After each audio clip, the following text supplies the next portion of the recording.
Well, welcome to Longbridge Manor, the head office of Forever Living Products and the office of Bob Parker. First time I understand you've been in here. It is the first time. Tell us your name and where in the United Kingdom you live. My name is Emma Cooper and I'm from Wales. Emma Cooper is developing quite a name in the company Forever Living Products, which we're going to talk about in a moment. But before we do, I want to know about your life before Forever Living Products. Tell us about that. I was a full-time police officer and I worked for Greater Manchester Police. My husband was also a police officer as well. He'd been one for 10 years and I'd been in for 6-7 years. I loved my job initially, but I got assaulted quite badly a couple of times and I started suffering with anxiety and bouts of depression. And I was 30 weeks pregnant when I decided to have a look at the opportunity. And when I did, I saw a way that I could just stay at home with my son, potentially for the first full 12 months. And then as soon as I got my head a bit more around the opportunity, I actually saw what it really could give us, which was life-changing results. And that's exactly what's happened. Just to give us a scale for this chronologically, what year did you find Forever Living Products? December 2013 I joined, so I'm just in my 16th month of the business so far. Relatively short period of time, isn't it? Very short. I think there's a chance you might be breaking some records. We'll find out about that. So what impact then, if we wind forward those 16 months on, what impact has Forever Living Products had on yours and your family's life? It's okay to cry. No, it's not. I've done enough crying. I find it really hard. I don't think I'm clever enough to find the words that would articulate exactly what it's done for us, because it has literally changed our lives beyond anything I could ever have dreamed of. You know, it's not a rags to riches story in terms of my parents had, my dad had a great business. He worked his butt off to give us the great things in life. So I know what a good life looks like, but I had no way of giving that to my son. Until you found this? Till I found this, yeah. And I was willing to work hard, because when I saw the marketing plan, they said you can work hard for 3 to 5 years and you can retire on an amazing income. And I just thought, well, I worked hard in the police, but I never got any extra money. You know, I gave everything I had to the police and I got no recognition for it whatsoever. And whereas with this, it kind of got a bit addictive. You know, the more people you helped, the more that helped you. And I joined the police to help people, but I never really felt like I did. So with this, you know, you help people and you're rewarded for it. I just think there's no other business like it. But you know, money-wise has been crazy, but what that has enabled us to do is have choices. So my husband and I have both resigned from the police. I pay my mum and dad a pension every month, which makes me feel amazing because they looked after me all my life. I treat my family a lot. My son's education is sorted now for life, so I can give him the best head start in life. And look after my dad. It's like all those things are dreamlike, the things that you dream of but you never really think will happen to you. Help us put this into a bit more perspective, Emma. As a police officer, what would you have been earning? I earned £1,613 a month. Take home pay. Now, I'm not going to be so rude as to ask what you're earning now, that'd be wrong, but I don't mind. Well, go on then, if you're happy to tell us. Why would I be embarrassed? Because this month it was £40,076. I would have had to work 25 months in the police to earn that. And just so people know that's not a one-off, what pattern have you seen in terms of monthly payments over the last 6 months, let's say? Well, since the last 6 months, my business has grown considerably. So in January 2015, I was earning £14,882. Then the next month it jumped up to 25,500, then 33,000, then 40,000. Just insane. And in between that, I got a chairman's bonus check of which we'll talk about in a minute. But I'm enjoying the story, so stick with me. Okay. Now, what would you put your success down to, Emma? If you had to really think about it, what would you say? I honestly think genuinely wanting to help people. And I'm not just saying it because it sounds good. Genuinely, when I saw this business change in my life, I genuinely want that for the people that are within my team. I want them to know what this feels like. So I'll do anything I can to help them get it. And I genuinely think that helping other people, no matter what, we've been able to do some amazing charity work. And all those things are just giving back. And I honestly think that in life in general, if you come from a place of contribution, you're doing things for genuinely the right reasons, then I think good will happen to you, because I don't think there's any other way. In terms of the level of work that you put in now, what does a typical week look like for Emma Cooper? I work my butt off. But when they said 3 to 5 years, I thought, no, I'll work mega hard, but I'll do it for 2. But I'll work harder than probably anyone else is prepared to work, because it's 2 years out of my life. In the police, I would have had to work another 35 because the pensions changed, so you had to pay in more and get less out and work for longer. So to me, it was a no-brainer. I'm willing to, sacrifice things the next 2 years. But I mean, when you say sacrifice as well, I still get paid to go on holiday twice a year. We get to collect checks, we get ridiculous incentives, and I get to run my business with my husband and my son in my home. So help me out. Help me to understand what a week in your life looks like. Do you take weekends off, or do you work them too? No, I don't take any days off. Fully. Okay, so you work really hard. So to put it into perspective, you're achieving almost Premiership footballer wages, but you are working really hard to accomplish that. And I think that level of honesty, I love that from you. Yeah, I can't sit there and say my life is very organised and structured. It's not, it's pretty manic. But so I know it's hard, Emma, but walk me through a typical week. What might a typical week look like? In the morning, I always wake up 7 o'clock and I do my mindset training, because I think your belief has to be spot on. And when you've got a massive team, it's a lot of people relying on you for you to keep your head straight. So I always take that time for myself first thing in the morning. And I also think the first 20 minutes of your day, my top tip would be make sure you're putting in good stuff, because that will affect the spirit of your day. So for me, I'll always listen to my mindset coaching and self-development, because you're never going to be the finished article. You're always a work in progress. So I always do that. Then I will do some online planning meetings. Using webinar, things like that? Yeah, so I get to sit in my own home.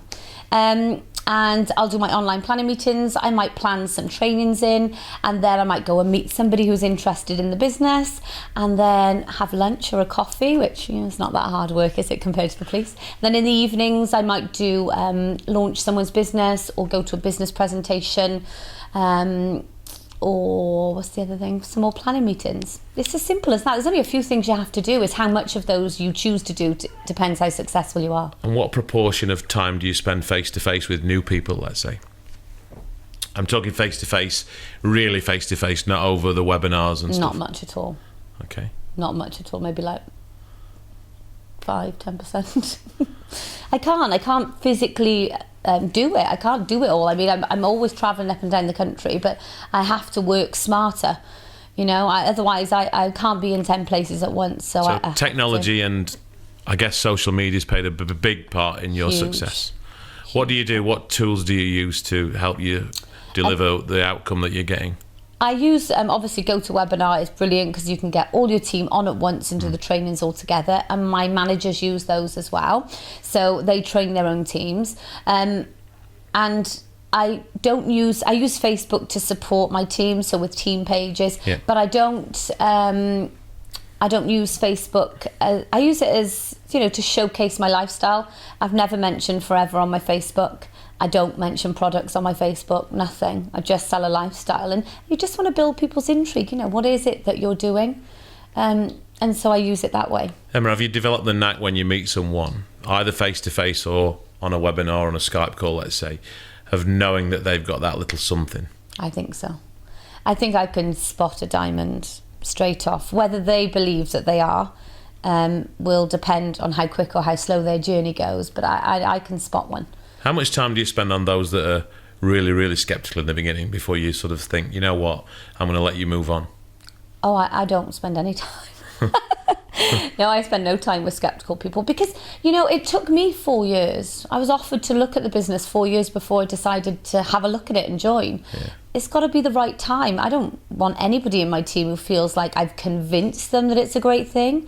If they see it and they saw what I saw, well, then brilliant. And if they don't, that's okay. They may one day or they may not. But, you don't want everyone to say yes. What words do people need to say to you then for Emma Cooper to want to sponsor them? I'll do whatever it takes.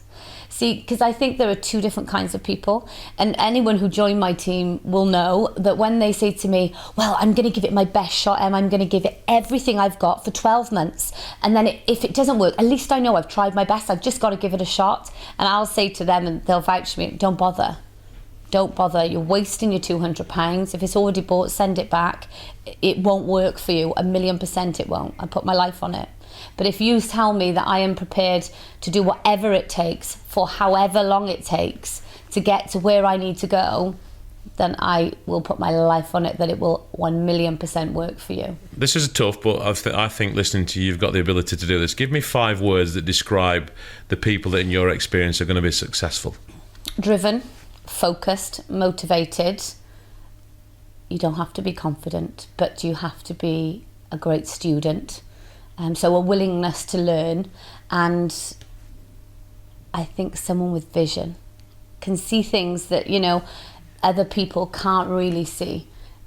See a growth in my business. I knew this was all going to happen, and I know that might sound self-assured, and I don't mean it to sound that way, but I could see it in my head. I knew what it felt like. I remember when I earned £1,521.39 in my second month.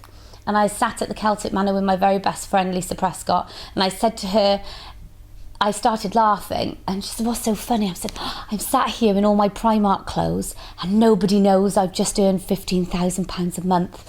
And she was like, you're crazy, you earned 1,500. I'm like, I know, but I feel like I earned 15,000, Lisa. I'm telling you, it's going to happen, and it's going to happen quick. She's like, really? I'm like, I know it. So it's a vision of, that level of belief and that level of vision that, that whatever you picture in your head, you keep it there for long enough and it will happen. I genuinely believe it. 16 months in, You've already achieved extraordinary things. Where do you see it going for you? How long are you prepared to work as hard as you're working now, let's say? Only 24 months I'm working this hard, so I'm 16 down. I'm not very good at maths. And then you'll ease back a little bit, I guess. You carry on, but at a slower pace. Of course. I'll always be there for my team. I can never stop this. I love it. I love this company, honestly. I never thought I would feel like this about anything. And how ambitious are you when you look at some of the big leaders within Forever Living products, the Ralph Kipps, the Jane Leaches, the Natalie Healeys? People are already talking about you in the same way in some senses. Is that part of you? Do you have an ego? Do you want to be right up there as well? No? No. That doesn't drive me. Someone could say, "Oh, you're number one in the world," and for me, that doesn't get me excited that I want to get out of bed and work my business. It really doesn't. But if you say, "Look at this dream home that your son can live in all of his life, and look at this life you can give him," I'll work my butt off for that. That is what really makes me. And just picturing in my head my mum and dad laughing and being completely relaxed. Sean's parents, his sister, just being able to know that everything is taken care of for them. Such clarity in the vision of what you've done and what you want to do, which for me is one of the reasons why you've been so successful. Let's lighten it up a little bit now. I'm going to talk about Singapore. That might make you smile, because as well as all this money you're earning, occasionally you get to go to nice places. In fact, the company insists that you get to go to nice places, and chairman's bonus, we all know what that means. Last time around involved you going to Singapore. How was that experience for you? Again, I don't think I'm quite clever enough to be able to articulate exactly what it was like, because you say nice places. I walked into that hotel having flown business class, which I've never been on business class before, and to be able to pay for my mum and dad to come with us, to get off that plane and to pull up to that hotel that I'd seen on pictures, to walk in the foyer holding my son. And then to be treated like royalty when you're there. You get a credit card with your name on it. That was surreal. And my parents, that credit card with the gift money, I think it was just under $4,000. They didn't have to pay a penny the whole time. That's what they used. Yeah. There was a time I couldn't afford to buy my mum a cup of coffee. Yeah. I couldn't have. Lots of people watching this, Emma, will know that feeling. Yeah. And it petrified me. And she would always have to buy me a coffee. And I think, oh, gosh, if I could only just show her how grateful I am. And I think we did that for the first time in Singapore. Wonderful for you to have achieved that. Bonus check on stage in front of several thousand people. The chairman of the company, Rex Morn, hands you a check. What was the amount for in your case? You know, I forgot to take the thing off the front because I'd kept my fingers in my ears, because you can hear backstage how much the checks are. And I genuinely had worked out my check. I told you I wasn't very bright. I worked out that I was going to get 21,000. And that to me is off the wall insane money, on top of what you're getting paid a month. It's just crazily generous, you know. And so when I got on there, and then just as I was taking my hands out, I looked up at the screen and heard him say 32,000 something. I was like, no way. And of course my mum and dad didn't know, but they lent us an awful lot of money to be able for us to move back from Manchester when I left the police to Wales. And my dad didn't know that I was taking them because I wanted to hand him my check. And so when I saw that amount, I thought, oh, he's going to die when he sees this. So it was 33,142. And it's just a life changer, I think. Now you've got a team as well. Yeah. You're a leader now. And I can tell that's so important to you. Yeah. So what did being up there mean as a symbol of achievement after just 16 months for your team? Well, I saw my best friend walk across the stage the day before me for her first check over 12,500. I felt more excited watching that and emotional than collecting my own, because I know that what it did for her and her family. South Africa's just, I'll be a wreck, don't come and find me. Because to watch how many of them will be from my team collecting checks, it's just going to be incredible. And that is what it's about.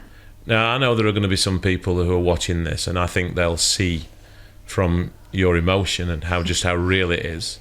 They'll also see things that you don't see in yourself, which is the reason why you're being successful. Is you are very articulate and very passionate, and that's why you're being successful, in my opinion. You're a great communicator. But some of the people that don't know you yet could be part of your team. They could work with you. You could teach them what you do.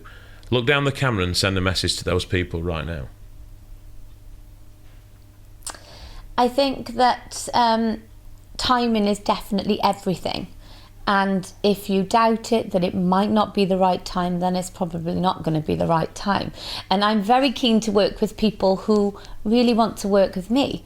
So I would only urge you to take a look if you're open-minded, if you have a vision that you want something more for your family, and actually that you deserve more, because I knew how hard I worked for the police and that I got very little back. But now I decide what I'm worth on a monthly basis, and to be honest, they kind of give you a bit more as well. I don't think I would deserve that much, but it's an amazingly generous company and I feel honoured to work alongside them. So only if you see the vision, only if you think, you know, that you might deserve it, and you can work on that in your self-development. But I'm excited to help anybody who wants to make massive changes in their lives like I did. So, final question, 2016, South Africa, Johannesburg. By then you'll still only be probably less than 3 years in still. Clearly you're going to be there. Already I've qualified. What are your expectations for you and your team for Johannesburg? It's going to be an emotional one, because even if you've not yet joined yet, we're in June now, you can still qualify. I qualified for every single company incentive within the first 7 months of my business, so there's still enough time to qualify. So I know that it will be off the wall emotional, but I also know it will be truly inspiring to see all those new people up on that stage, and to think that, you know, last year there was, or the year before, sorry, there were hardly any people from the UK collecting checks, you know, compared to this year. And next year's going to be even more crazy. So I'm excited to just share that with everybody. I think it's going to be so much fun. Emma Cooper, delightful to speak to you. Thank you. See you soon. Thank you.